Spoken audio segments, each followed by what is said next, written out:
자, 그럼 오늘은 전기, 가스, 휴대폰 요금, 인터넷 물 사용료, 그리고 마지막으로 쓰레기 하수 비용에 대해서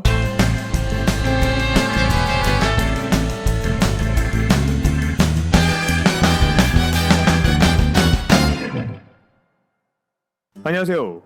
미국은 물가가 높아서 웬만큼 급여가 높아도 살기 힘들다고 하는데 얼마나 받아야 하는 걸까요? 이전 영상에서는 대략적인 시골스러운 도시에서 근무하는 한 엔지니어의 세금 구조에 대해서 한번 알아봤습니다. 혹시 못 보신 분이 있다면 위에 링크를 달아두었으니 참고하시기 바랍니다. 자, 요즘은 우리 한국도 워크라이프 밸런스가 유지될 만큼 상당히 근무 조건도 좋은 걸로 알고 있습니다. 그리고 상당한 급여를 받으시는 분들이 많은 것으로 알고 있습니다. 그래도 나는 굳이 미국에서 외국인 노동자의 삶을 한번 살아보겠다 라고 하시는 분이 있다면 이 영상을 꼭 참고하시기 바랍니다. 도대체 미국 생활에 드는 생활비가 얼마나 들기에 이러한 말이 나오는지 질문이 있다고 손을 들어도 인터넷을 찾아봐도 그리고 이러한 생활비로 캠핑이나 갈 수 있을지 답답해서 여기저기 물어봐도 잘 이해는 안 되죠.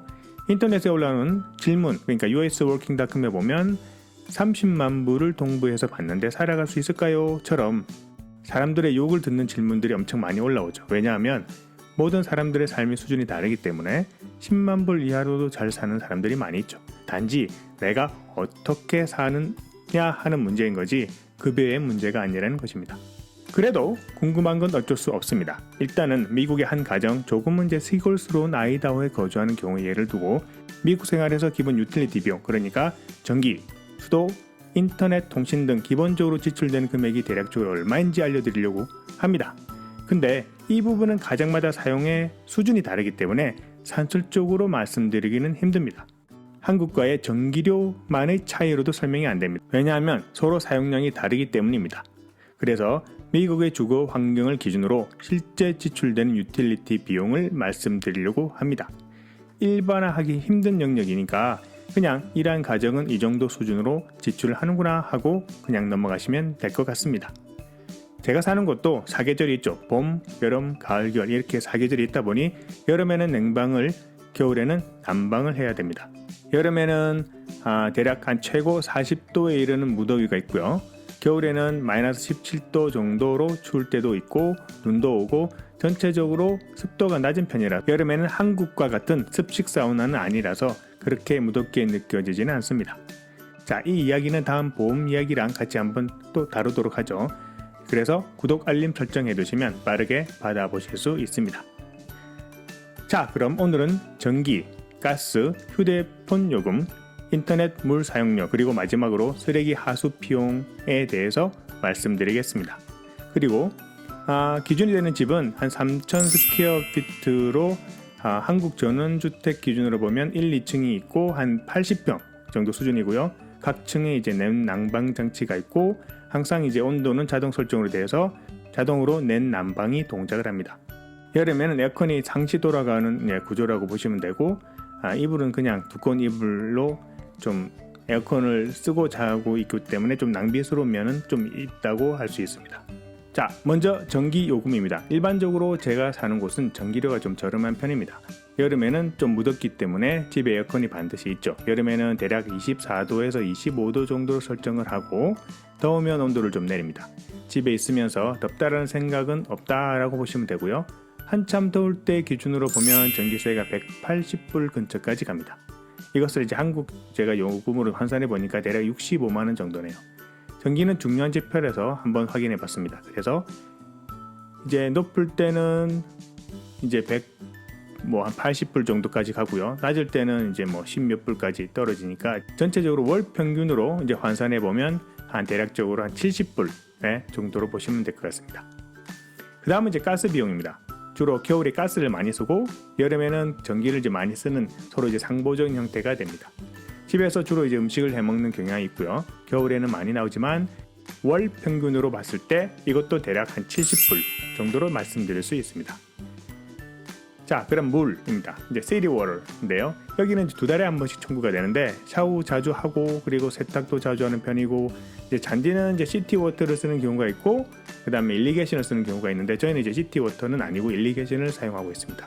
그래서 이 수도세에는 이 잔디에 해당되는 부분 제외된 거죠. 그래서 월 평균으로 계산해 보면 한 23불 정도. 그래서 이제 잔디를 시티워터를 사용하는 집은 대략 여름에는 이제 100불 넘어서 한 120불 정도까지 가는 걸 한번 봤습니다. 근데 물론 이제 집이 좀 큰 경우죠. 그리고 이제 쓰레기 처리 비용과 하수 비용인데요. 이것은 이제 2달에 한 번씩 청구가 각각 되는데 합쳐서 대략 평균 한 달에 한 75불 정도로 보시면 됩니다. 그래서 물 사용량이 많아지면 하수 비용이 같이 이제 늘어나는 연동되는 구조이고, 그 외에 이제 쓰레기 비용이 되는 겁니다. 쓰레기는 일주일에 한 번씩 수거하는 구조입니다. 그리고 이제 인터넷 비용입니다. 인터넷은 제공하는 곳이 다양하지 않아서 여기는 이제 센츄리링크라고 하는 곳과 스파크라이트라는 두 곳이 있습니다. 제가 사용하는 게 스파크라이트고요. 제 용량은 무제한에 다운 속도 600메가, 업로드 속도 30메가를 사용하고 있습니다. 한 달에 한 60불 정도 나옵니다. 인터넷 비용은 좀 비싼 편이죠. 물론 이제 TV를 보시려면 이제 별도 신청을 하셔야 되고, 위성 TV 같은 경우 이제 디렉 TV 같은 경우는 괜찮게 보시려면 한 100불 정도 드십니다. 이제 인터넷 TV를 이제 보시는 분들이 많이 있죠. 이 경우는 대략 한 3분의 1 정도로 보실 수도 있고요. 혹은 그냥 넷플릭스나 일반적인 온디맨드 코리아나 이런 것들을 이제 사용하실 수 있습니다. 마지막으로 휴대폰 비용입니다. 휴대폰 비용은 참 이상한 구조인데요. 이게 이제 가정당 나가는 돈이 거의 비슷해요. 라인당 40불 정도로 보시면 되고, 이제 프리페이드 경우 혹은 이제 뭐 버라이전이나 어떤 이제 통신망을 사용하시면 조금 더 이제 가격은 올라갈 수 있고요. 저희 같은 경우는 이제 버라이전 4대 이제 무제한 인터넷 그리고 무제한 전화 통화 기준으로 봐서 한 라인당 35불, 4인 가족 기준 내려서 그렇습니다. 그래서 총 140불 4인 가족이 사용하고 있습니다.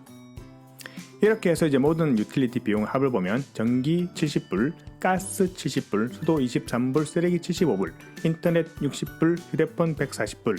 그래서 월 평균 유틸리티 지출 비용은 총 438불입니다. 그런데 여기도 한국의 아파트 관리비처럼 일반 집에도 커뮤니티 기준으로 보면 관리비가 있습니다. 그 커뮤니티는 조경관리 등 뭐 이런 데 사용하는 건데요. 커뮤니티마다 차이가 있습니다. 저희는 약간 이제 비싼 편이긴 하지만 대략 월 80불로 보시면 되고요. 총 고정 지출 비용은 518불, 대략 520불 정도가 고정 지출 비용으로 매달 나가는 비용입니다. 그러나 여기에 추가로 넷플릭스나 뭐 디즈니, 온디맨드 코리아 같은 인터넷 방송을 추가하시는 경우에 고정 지출 비용이 좀 더 증가할 수 있습니다. 자, 지금까지 미국 생활에 드는 유틸리티 비용에서 한번 알아봤습니다.